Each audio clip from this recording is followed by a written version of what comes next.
سلام فتواتن كبرات انتخلت كميت صبحتا أبزلهم سلامنا تمنه أمنا لو معت مدبنا نزعلت زعنا جارز بالله مدبات هلو سرعات بلصقنا نعب وسن تجراي توسخ سراويت يصقع خمزلو تفليطون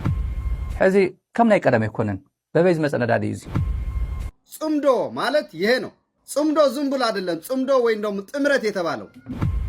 አብዞባ ደቡባዊ ቀይ ባሕር አኺባታት መካያዱ ተገሊጹ ካብዚ መንግስት እዚ ፍታሕ በሰላም መንገዲ ምርካብ አይከአልን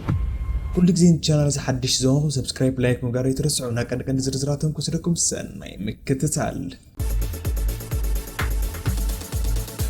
አዲስ አበባ ታኻኺቦም ዝርከብ ዘለው ኢትዮጵያ ባሕር ትጠቀመሉ ባሕርን ኢትዮጵያ ክንሸጠላይና ክነካርያይና ክብሎ ዝቀነዩ 20,000 ሰራዊት መስራዓት ብልጽግናን ምክልኻል ናይቲ ሃገርን ኣኻኺቦም ከምፁ ምዃኖም ድሕሪ ዝኣተዎ መብፃዕታት ዒሸል መራሒ ኢትዮጵያ ኣብይ ኣሕመድ ብህፁፅ ነዞም 20,000 ሰባት ከምፅዎም ከረክብዎን ፀጥታ ይገብረሎም ከም ዘሎ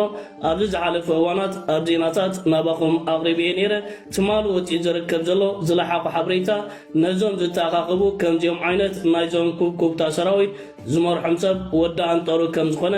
ተረጋጊጽ ይረከባሎ እዞም ሰባት እዚኦም ነቶም ዝእክቦም 20,000 ዝተባሉ ግና አባይታ ክረጋገጽ ዘይካለ ክኸውን ዘይከል ወዲ አንጠሩ ነዞም ሰባት እዚኦም አፉ ከፊቱ ይጽበይም ኣሎ መራሒ ናይዞም ሰባት ወዲ አንጠሩ ክኸውን ከም በዓል ወዲ ራያ ዝኣመሰልኻ ነዞም ሰባት እዚኦም ክጻወትሎምን ክላገጽሎምን ተዳልዮም ይርከብ ለው እቲ ቀንድ ምክንያታት ከበዓል ወዲ አንጠሩን ካልኦት ኣብ ክልል ትግራይ ኮብሊሎም ኣብ ክልል ዓፋር ዝርከቡ ላዕለዎት ወተሃደራዊ ናዘዝቲ ናይ ክልል ትግራይ ነበር ነዞም ሰባት ንኽመርሕዎም ቀሪቡ ዝርከብ ዘሎ ምክንያታት ካብዞም እኩባት ኩብኩብታ ምስ ወተሃደራዊ መዳይን ወተሃደራዊ ጉዳያትን ኣፍልጦ ዘለዎ ሰብ ስለ ዘይብሎም ምዃኑ እዩ ዝሕበር ዘሎ ስለዚ ወዲ አንጠሩ ዝፅበዮም 20,000 ሰራዊት ኣብ መሬት ክልል ዓፋር እቲ ኩነታትን ጉዳያትን ነዚ ዝመስል 20,000 ሰራዊት ክእከብ ከም ዘይክእል ሚእቲ ካብ ሚእቲ ርግፀኛታት ኢና ምናልባት እቶም ኣብ መደበራት ቴሌቪዥን ናይቲ ሃገር ምቕራብ ባሕሪ ክንሸጦ ኢና ባሕሪ ክንልውጦ ኢና ዝብሉ ዝነበሩ ሰባት ናብ ክልል ዓፋር 2-3 ካውንዑ ይኽእሉ ይኾኖ ካብኡ ሓሊፉ ተሪፉ ግን ኣብ ባይታ ዝኾነ ይኹን ነገራት ክስዕብን ክፍጠርን ዘሎ ተኽሎታት تحت بعديو حلوف تحليفهم إزم كباغرات أوروبان سمين أمريكان أب سينماتات أديساب نقل مساكين منسيات زعاقبهم زلوا نحنا جنزمنا نركز نسخهم كا هيوتكم تركزوا قبلو حفر كيبلو يزاربهم هلاوميو ፖለቲካው ሚዛኑ ግን ይዛይድ ውዕሎ ሸረሪና ከመይ ከም ዝነበረ ናብ ሸረሪና ዝወሰደ መስርሕን ድሕሪኡ ሰዓበን ዘይንፈልጦ ይብልናን ዘይንዛረቦ ግን ክህሉ እተን ስእሊ ኣብይ ኣሕመድ ብምቕራብ ዓይነ ህዝቢ ኢትዮጵያ ዘንቁራን እዝኑ ዘፅምማን ማዕከናት ዜና ስርዓት ብልጽግና ምስቶም ኣብይ እናበሉ ዝድረሩ ዩቱበራትን ብዛዕባ ሸረሪና ቃል እውን ኣየድመፃን እቲ ዋዕዋዕ ዝኣመሉ ትካላት ዜና ናይ ስርዓት እንታይ ዓዘሞ ክሳብ ሕጂ እንታይ ዓዚምዎ ሓሶቱ ቀናቢሩ ካብ ዝወረዶ ውቅዒት ቃንዝኡ ህድዩ ክመጽእ እውን ኣይደፈረን ውጥን ኩናት ናይ ምሩኻትን ስዑራትን ጀነራላት ኣብ ሸረሪና ብተጋደልቲ ደቂ ትግራይ ተዘሪጉ እቲ ስርዓት በርጊጉ ጌና ካብቲ ሰንበዶ ቀልቡ ይመለሰን እቲ ስቕታ ከምዝናይ ሻዕብያ ስትራቴጂያዊ ስቕታ ዘይኮነስ ከምቲ ብርቱዕ መዝበጥቲ ምስ ገጠመካ እትኾኖ ዕዘማይ መንግስታት መብዛሕትኡ እዋን ጉዳያት ከምቲ ዝወጠንዎ እንተዘይከይዱ እሞ ድማ ብሓሶት ክሽፍንዎ ዘይክእሉ ቀዳድ እንተተፈጢሩ ዜናዊ ስቕታ ዝበለፀ ስትራቴጂዮም ዝወስድዎ ስቕታ ናይታ ተዛሪበ በላዕ ዝኾነት ሰልፊ ብልጽግናን ናይቶም ነባሕተ ኣኽላባታን በዚ መንፅር ዝጥራይ ይኽረአ ዝኽእል ካብ ሰፊሕ ኩናት ድያ ወላ ናይ ሓደ እዋን ቀንጠብጠብ ኢድ ዝቐንጠበት ቀሲልና ክንሪኦ ኢና السرعة بزعباتي مسبح حمد إثيوبيا خون كم قتل زرقفة هوت مساكن إثيوبياويان كنتاب زي تزاربة بزعباتن بمانتي كاب سماي وريدا نمريت تلاقع درونات جن قرب في كبل تسميو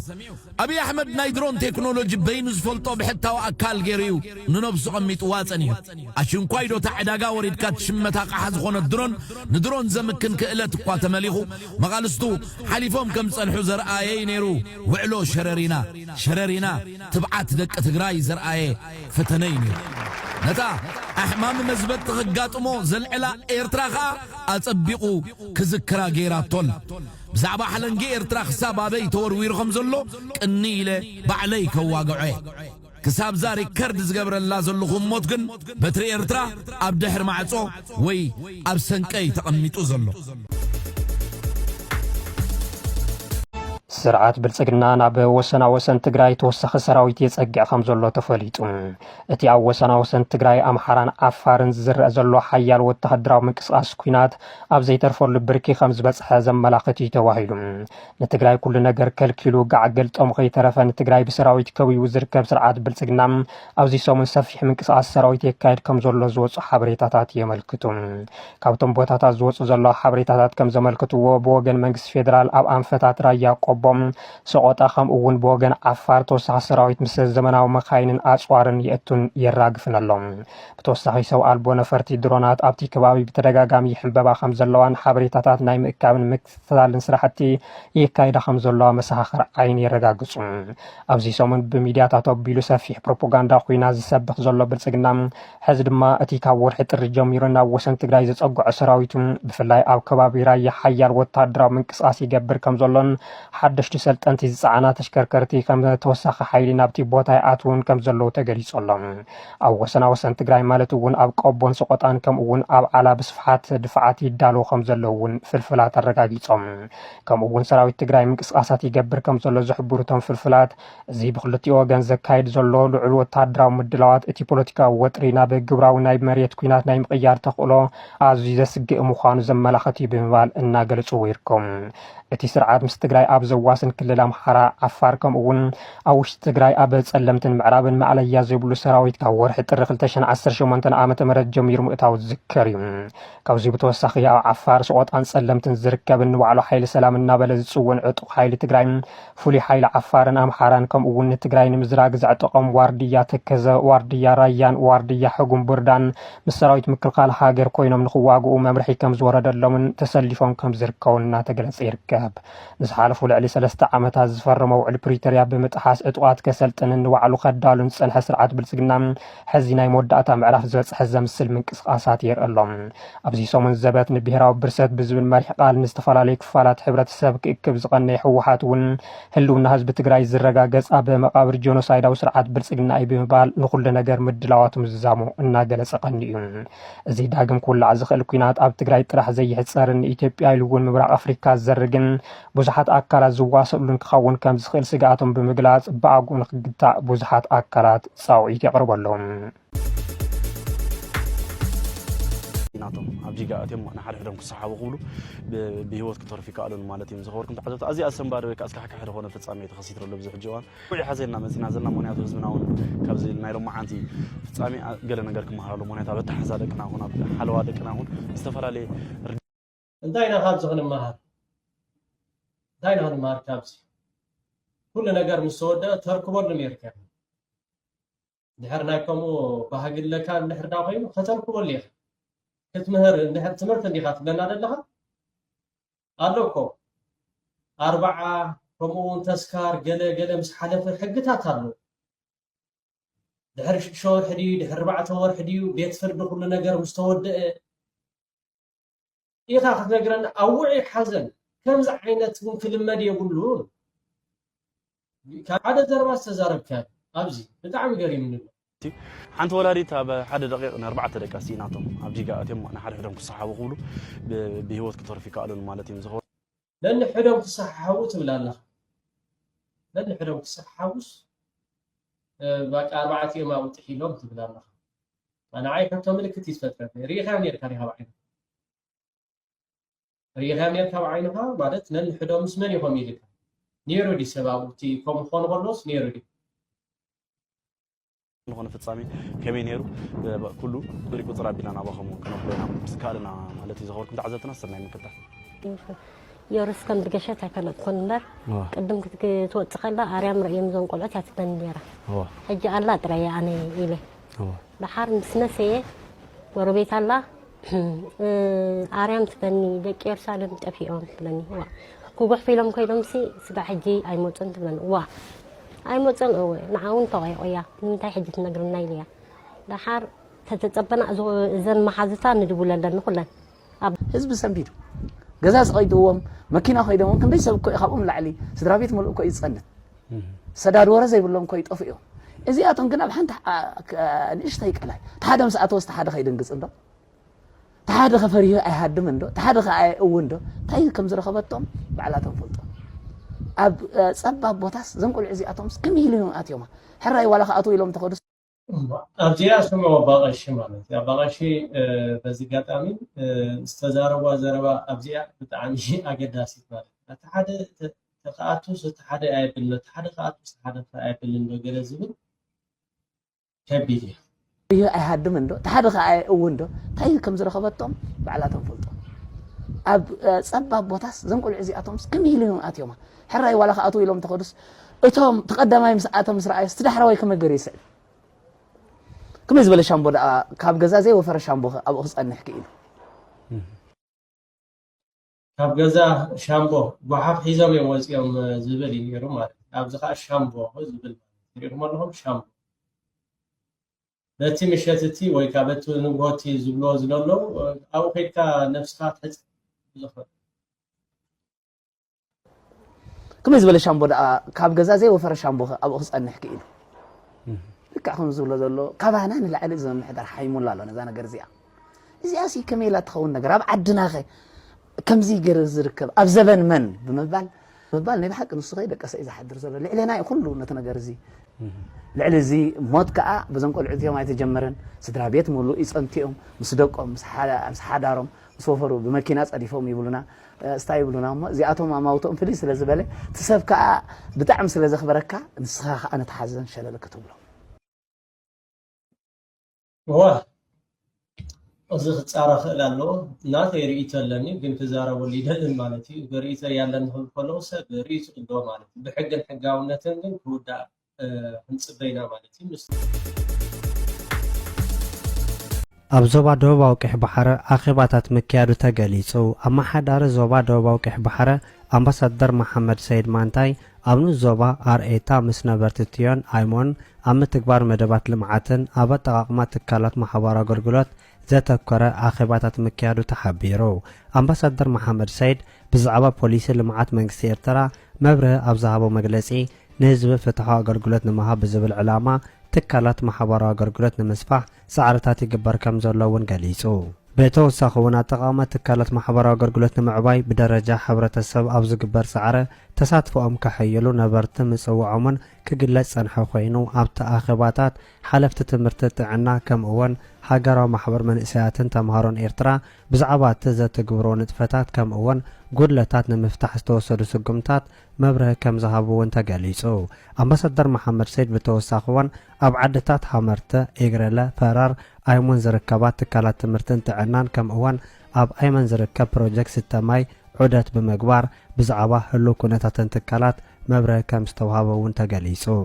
መንግስቲ ኤርትራ ብስም ኤርትራ ወረቐት ንዝወስዱ ዘለዉ ዜጋታት ዘመልክት መግለፂ ኣውፂኡ ሚኒስትር የማነ ገብረ መስቀል ኣብ ማሕበራዊ መርበብ ኤክስ ኣብ ዘስፈሮ ጽሑፍ ገለ ካብ ካልኦት ሃገራት ኣፍሪቃ ዝመፁ ሰባት ኤርትራውያን ዘይኮኑ ክንሶም ኣብ ኤውሮጳ ዕቑባ ክሓቱን ከለዉ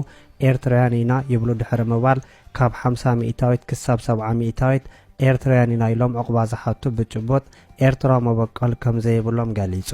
ኣብ መስርሕ ሓተቲ ዕቑባ ኣብ ዓባይ ብሪጣንያን ኤውሮጳን ኤርትራዊ ዜግነት ከም ዘለዎም ብሓሶት ዝምዝገቡ ሰባት ዝጠንቁ ሕልልኻትን ዓበይቲ ስጋኣታት ከም ዘሎን ፀንሐን ከም ዝኾነ ዘዘኻኸረ ኮይኑ እቲ ሚኒስተር ከምዚ ዓይነት ጥርዓናት ንሰብ ስልጣን ኢሚግሬሽን ፀገማት ከም ዝፈጠረ ብምግላጽ ኣብ ዜግነትን ጥርዓንን ዕቑባን ዝምልከቱ ፖሊሲታት እንደገና ክግምገሙ ፀዊዑ እዚ ከምዚ ኢሉ እንከሎ ድማ ኤምባሲ ኤርትራ ብሪጣንያ ኣየርላንድ ብዛዕባ እቲ ኤርትራዊ ተባሂሉ ዝቐርብ ዘሎ ዝተፈላለዩ ፀብጻብ ተሪር መግለፂ ዝሃበ ኮይኑ ሎሚ 19 ናሓሰ 2026 ብሩክ ደሳለኝ ዝተባሃለ ውልቀ ሰብ ከም ዜጋ ኤርትራ ተመዝጊቡ ዝተመዝገበ መዝገብ ከም ዘየለ ኤምባሲ ኤርትራ ገሊጹ ሃብተን ካልት ለና ኣይተሓፍርና أنا كنزل الزغير خيبر عقنكو بلعيخة 3 عامات وكاز لك أرلو دي أندرستان أزربنا سلطان ظهرتان قالت لنا كنزل الزغير بلعيخة 3 عامات حسكا أزربنا سلطان حفرز زي بلو سب أبز غالزي تردي كان كم تزبالكوها نحنا كل انتنانا إنا واقع خفيلنا له كل انتنانا كاب أكلنا جميركا كل سب واقع خفيل بين غاز غفل واقع لنا أنت سلطان ذهبتم قالوا انت اللي خان صح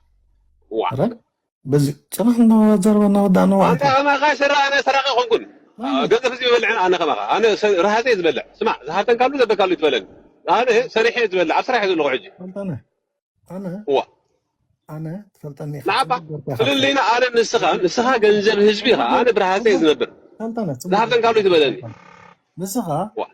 ረዲጋኒ ነዚ ኩሉ ቃልሲ ናይ ምሕማስ ዝለዓለ ተራ ዘለካ ብልሽው ሰብ ንስኻ ኢኻ ተረዲጋኒ እዛ ሰራቐ ምባል ሕማካ ክህበካ ካልእ እዛ ሕማካ ሓገዶ انت انا بسفرك على اصبر لك تفلتني خاطر لا نستاحم هكا اسمع لا اسمع انا زي جنزبي كما زي حساب يكون اسمع زي جنزب كذا كنت سلطان زي كم جنزب حزبي 4 عامات حزبه قرف زعبا جنزب حزبي زي كون زي نسخه سفلتك كان لي سلطان كان كده كنا دمشي وكان يكون زربات نغال سبات حبو متحل جوراك متس لزغ زرهصل زدخمل بز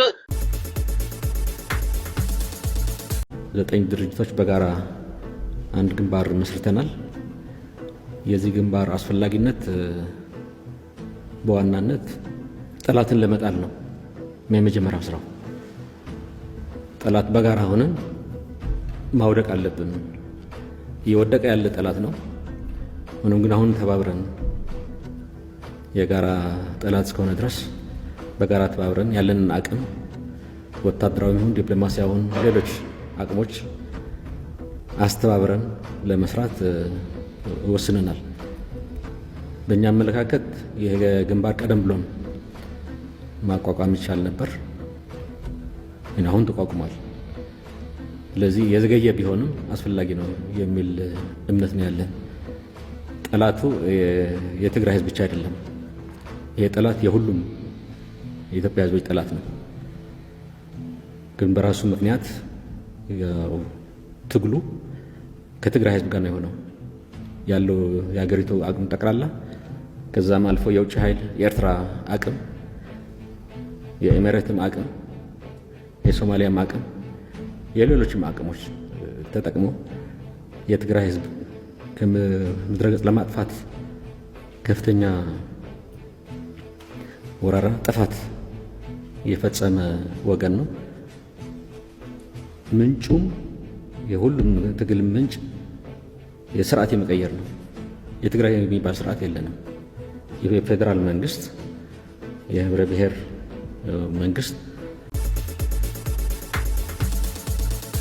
ሕዚ ከም ናይ ቀደም ኣይኮነን ክንብትለና ማለት ይረአ ኣሎ ኩነታት ሓቂዶ ትግራይ ተዓፅያ 360 ዲግሪ ኣይተዓፀትን እኮ ሓቂዶ ነዳዲ በይሎ ኣላማጣ እስካብ ነዳዲ እስካብ ኣላማጣ ይበፅሐን ድዩ? እስካብ ኣላማጣ ነዳዲ ይበፅሐን? በበይ ዝመፀ ነዳዲ እዩ እዚ? በበይ ዝመፀ እዩ? ብልፅግና ዓንገር ናበለ ይሕደረብቲ ኬርያ ምን እያ ትበሃል ኣልማዝ ትበሃል ምስክሬት ቆልዓ ሰበይተላ ኣይወደ ይጓል ፅምዶ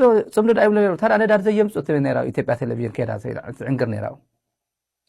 ከምኡ ዝበሃል የለን ሕዚ ናይ ትግራይ በጀት kun ሪኢኹም ኣለኹም ወዲ ኣያ ትግራይ ብዙሕ ነገር ኣኸይዳ 65 ቢልዮን ልዕሊ 65 ቢልዮን ኣጽዲቖም ኣለዉ ዘይብል ኣቺቪት ትግራይ ዓቕሚ ኣለዋ እዚ ኣቺቭ ክትገብር በይኑ ብልፅግና ዝጉሕጦ ዝነበረ ወርቂ ኣሎ ኣብ ትግራይ ልዕሊ እዩ ናይ ትግራይ ዓቕሚ 65 ጥራሕ ኣይኮነን ልዕሊ እዩ ንመጀመሪ ጽቡቕ ይኹን ግን ልዕሊ እዩ ክገብሩ ከም ዝኽእሉ ግን ጥርጥር የብሉን ዝሰርሕ ሰብ ተተረኺቡ ነዚ ዘስርሕ መሪሕነት እውን ተተረኺቡ እዚ ጉዳይ እውን ኣብ ሓፂር እዋን እዚ ናይ መኸተ ዝተናውሐት ዶክተር ደብረጽዮን ኣብቲ ቤት ምኽሪ ተዛረበ ኣሎ ቤቱ ኣብ ባይቶ ትግራይ ክናዋሕ ይብሉን ኢሎም ወሎ ቤት ምኽሪ ክናዋሕ ይብሉን ከምዘይናዋሕ ጌርና ኢና ክንከይድ ኣለና እዚ ኩሉ ብልፅግናም ከናዋሕ ይደልን ዓቕሙ ማለት ዓቕሙ ተልይዎ ወገን ትግራይ እውን ብወገን ኤርትራ እውን ብወገን ኣምሓራ ብዝኾነ ዘለዎ እዚ ጉዳይ ከናውሕ ዝደሊ ኣካል የለን ገሊኦም 10 መዓልቲ ኢሎም ክምነ ይኽእሉ ገሊኦም ወርሒ ክምነ ይኽእሉ ገሊኦም 7 ሰሙን ክምነ ይኽእሉ ክነውሕ ግን የብሉን ከምቲ ናይ ቅድሚ ሕዚ ስኢሎ ፕሮትራክተር ዝኾነ ውግእ ዝተናውሐ ውግእ ኩሉ ይኽእልን ኪሮስ ይኹን ጆን ብላክ ንሳኹም የለን ማእከላይ ሽማግለኹም እቶም ባሮት ናትኹም ማለት እዩ ሚተኻ ሚታ ኣርጊፀ ክነግረኩም ኪሮስ ይኹን ጆን ብላክ ንሳኹም የለን ቢካስ ብገንዘብ ህዝቢ ኣብ 5 ስታር ሆቴላት እንዳሓደርኩም ናይ ነፃ ተረኺብለይ ብገንዘብ ህዝቢ ስጋዕ ዱባይ መራሕትኩም እውን ዘይፈልጥዎ በዓል ዳላስ ዲ ካልእ ማለት You have to answer. حتى سلازة حتتناكم حجي سابقوا. قالكم تقالوس زيكم زلهم أبزي. Like كم بيزنسهم ليهم أنا تقازي. تحوز لي. بزوم زي تقوم قلعت. الفيلم هاي ما تجيركم زي كله بعلاقاتكم ملسوا. ربنا تفتاو تبشوا نتي بيت مغري ملسوا. هاي ملسكم لهم بيت مغري حسابكم جوال. أبز حسر جزء مجلسي وين مبري نابزبهم هاب. إلهكم جون بلاك وكون كيروس أبزي الله. كيروس أبعد ساعة باسبورت تتحيزوا وسلزوا اللمبر. أرجيت أسلز فلت أزار الله. يلا نابز مسمرز. ناتو مسمر كتفتح في الله. مسمر accountability زي بولي الله. كم بعد قال منقشة بشغام حبرة السب. ولا نزال مقبوك خفل زي كده. إذا فهم تنا إرتكتنا هوتل نزال مقبوك خفلي كله. إذا شغام حبرة السب يوم. نزاتهم جنزب تنحل ذي كامسي يوصلها خمسة عاوز يدنرو. سلام كبلون حمش بيت هذا نغلن حنت وينه. كم يقول كأمو يبلين كله. سجى حج جاي مرسو كان. جنزب هزبه كم يقول مرسو كان حاسب. جنزب زي فلسف جنزب بايت تحزون باي دوي. جنزب زي فلسف جنزب بايت تحزون يخا. جنزب كالسي جنزب زي كتو سباتر شو أبعدات أب مالتي. يوتيوب إن هالو قولنا إيبي أعرف كهال يوتيوب بعزا والمنقشة خالي يوتيوب كفيته. ما هدمي. نعوز وصلون سوات حجون بأخذ. إسرائيل يحجزنا الله يأمه ولا إسرائيل تأخلنا. إسرائيل كاتة تنقو. ما راح تقوم تقوى صاروا. سيكا هو يكون. المحجي تحاول أمانيل حقوق عنده حقوق استسبر أبي أسراتي. سي قيا هو قال يكون. ما سمعت تقول. أكيدهم سيكا ترى سمعتها وزي يكون سرديد كحوة شخص لا. يراكم من يزول لكم أزيهم سمعتها عنكم. كنت نكفكم ما يندلنكم قدعكم ما يندلن. أنت هنا جن مستوى عليها اللهم. سيكا متقع ترى يكون. ويكا هو قال يكون مستوى عليها اللهم. مستوى عليها اللهم. كاوز منجست زي فتح بسلام منقد مركب أي كأل زي أخل الناس كفيلنا هنا يخونوا 4 عامات بزحنا كفيلنا نانقل قلنا كم تقرأي مالتي نانقل قلنا هنا نخرجنا نادقنا هنا نخرجنا ما هو قالنا نطفأ حتى منقد يا ونحن نتفز بيكونا بردق بحالتينا كناي بحالتينا نقال سلنا تأمالي فقالسنا هنا نخلا ينحزون قدم نخلا حزون نخلا سلذي أكل حز سلامي سلام زي دلما يلن سلامي لنا فصنينا سلامينا ندلي سخبل يا سخ معرفت قراون يخيد سخبل سلامتيون يخيد سخبل دون ذي أوت أورصو تجمير يو بحيلنا أنا أتيني يزلنا لما تأول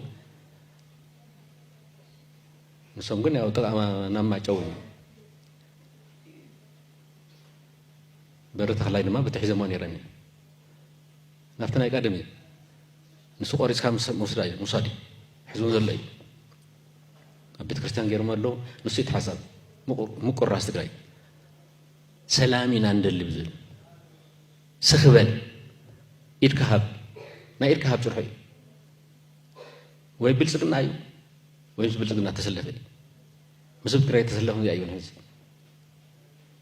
سخدا نودع ما ذكر سخ نمن كنصبت كابو منقستي كابو تفاعل عليه استم دبلوماتون زرارنا زي تاهم تقولين أنا تايس غيركم ذا 4 عامات مولو أخيوا نأخيوا مسوعون يوم زي هالو أخيوا ونفيت يمكن ترهونا زي هالكم فيت أفريقيا حبرتي جبرة قالوا تيجوروا كيف استفيد ترهونا استي جم تسمع في الشارع زبال نحن فينا نتخيلنا ينقرنا ذات فؤاد ما نحن قدم يأخذ نبركم من قلنا هذا اللهم منهم وبسانجهم سخالاتكم شعو زي مسلكم تزاروا تافيت نفيت منا وندير خلنا سلامنا عند اللي بزل شفان وأما نحن سلام زاروا كنا نزل أبي لا أي تركبني أين نزلنا نالهم عند مدبنا زي مسني راقة طالب حدش مدبس كان رخب أبزل لكم السنة من نيلهم